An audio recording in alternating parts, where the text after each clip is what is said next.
You're in a conversation and something feels off. Not dramatically off.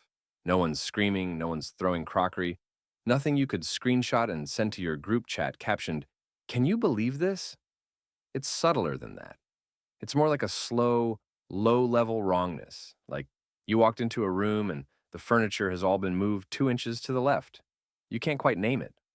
But somehow, you're apologizing for something you didn't do, agreeing to something you didn't want, and explaining yourself in this weird, defensive, slightly squeaky tone that you absolutely did not plan to use. And then you leave the conversation feeling exhausted, vaguely guilty, a little smaller than when you walked in. And also, for some reason, you've agreed to help someone move house on a Sunday. Here's the uncomfortable truth. You weren't overwhelmed by the situation. You were played by it. Not because you're gullible or weak, but because manipulation, when it's done well, doesn't feel like manipulation. It feels like your fault. The good news? You don't need to become a different person to stop it. You just need 5 subtle behavioral shifts. By the end of this video, you'll know exactly what they are, and more importantly, why they work on people who are very, very used to getting their way. Because here's the thing about manipulators, and I'm using that word to mean anyone whose communication consistently leaves you worse off than when you started. They're not operating on logic. They're operating on emotional leverage. They poke at you until something shifts, and then they move into that gap. The moment you flinch, over-explain, or rush to make things comfortable again, that's the gap. That's what they're counting on, which means the fix isn't about being more aggressive or more guarded. It's about being harder to move. And that starts with behavior number 1, slowing down your response time. Most people, when they feel social pressure, speed up. Someone says something slightly pointed, and you're already halfway through your apology before you figured out what you're even apologizing for. This is your nervous system trying to resolve discomfort as fast as possible. Perfectly reasonable instinct if you're being chased by something with teeth. Less useful when your colleague implies, with a very specific tone, that you're not being a team player. And I will fully admit, I am a chronic, almost athletic over-responder. Someone sends me a passive-aggressive email, and within 40 seconds I have drafted, deleted, redrafted, and accidentally sent a response that begins with the word totally and ends with 3 exclamation marks, and a promise I cannot keep. My nervous system doesn't de-escalate conflict. It just volunteers for things. Manipulators rely on your impulse to fill silence. They'll say something that lands weird, and then they'll wait. And your brain will interpret that silence as a problem you need to solve immediately, preferably by talking. So you talk, and explain, and soften, and suddenly you're doing all the emotional labor for a situation you didn't create. This is where it gets absurd, by the way, because I've watched myself, and I'm not proud of this, get so uncomfortable with someone's pointed silence that I've started narrating my own thoughts in real time. I'm just thinking about what you said. I can see your perspective. I mean, in some ways, maybe I could have, until eventually I've somehow convinced both of us that the original problem was entirely my fault, when 30 seconds ago I was the one who was wronged. I walked in as the victim and left having apologized, offered to cover their costs, and suggested we do this again sometime. The fix is almost offensively simple. Pause before you respond. One slow breath, that's it. You can even say out loud, "Let me think about that for a second." I know, revolutionary. But what that pause does, neurologically, is give your thinking brain a chance to catch up before your panic brain has already agreed to help someone move house on a Sunday in February.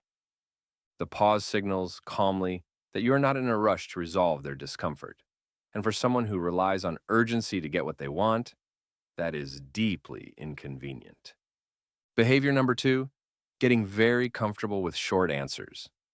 Over-explaining is a trauma response wearing a politeness costume. When someone challenges you, the instinct is to build a case so airtight they'll have to agree you're reasonable. The irony is that the more you explain, the more material you hand them. "I can't make it Saturday" is a complete sentence. Legally, socially, morally, done. But what most people actually say is, I can't make it Saturday. I've got a thing with my cousin. We've been trying to sort this for months. Also, I've been really burnt out. Not that I'm using that as an excuse. And I know it's important to you, which is why I feel terrible. Maybe I could come for part of it? And now you've handed them 17 threads to pull. The manipulator's entire playbook depends on you believing you owe them an explanation. You don't. Your reasons are yours. That doesn't work for me is not rude. It's just not negotiable. And when something isn't negotiable, there's nothing to manipulate.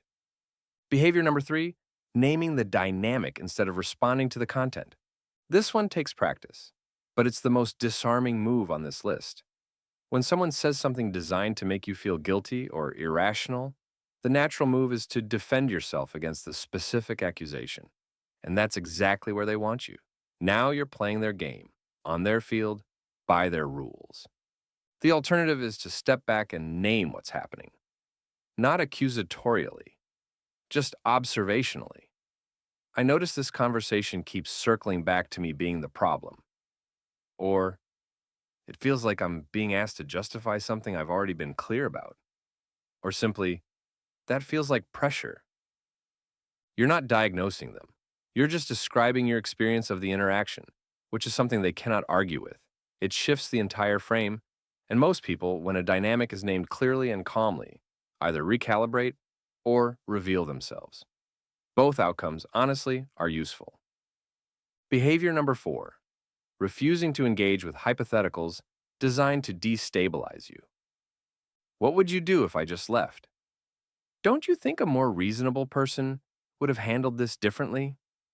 What if you're actually the problem here?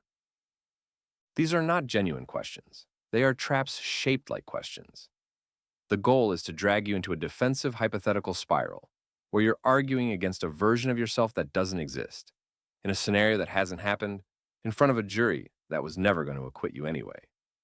And here's where it gets beautifully absurd, because I once watched someone I know get so deep into one of these hypotheticals that they ended up defending their behavior in an imaginary future argument against an imaginary future version of their partner about a decision they hadn't even made yet. By the end, they were apologizing for something that hadn't happened, might never happen, and was probably fine.